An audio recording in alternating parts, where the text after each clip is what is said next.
哎，胡少，小嫂子呢？约人逛街去了。真的是逛街吗？会不会有没有可能是去偷男人了？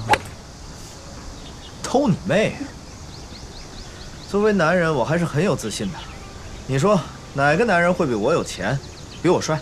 这倒是真的，只要他不傻，他就不会放弃你这条大鱼去捡小虾米。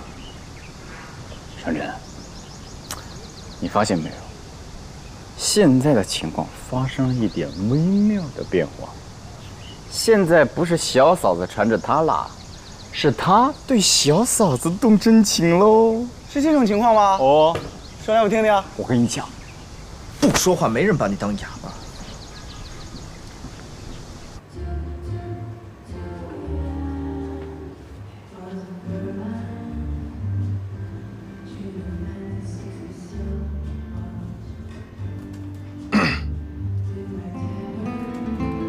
是你约的我。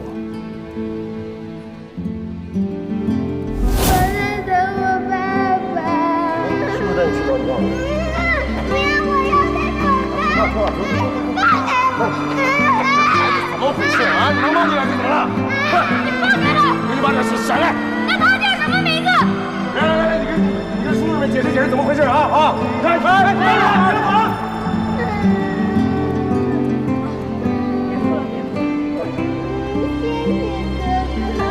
我要走踢球去。叶希，我马哥找到你了，你都把妈妈吓死了。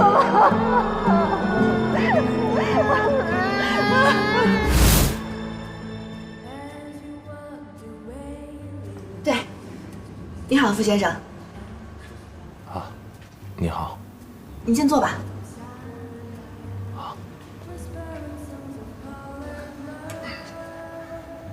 哦，你是？哦，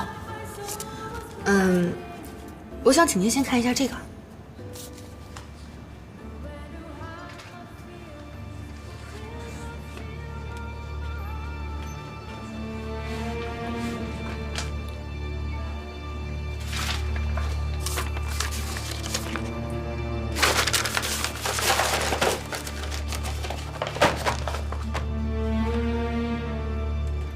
你是谁？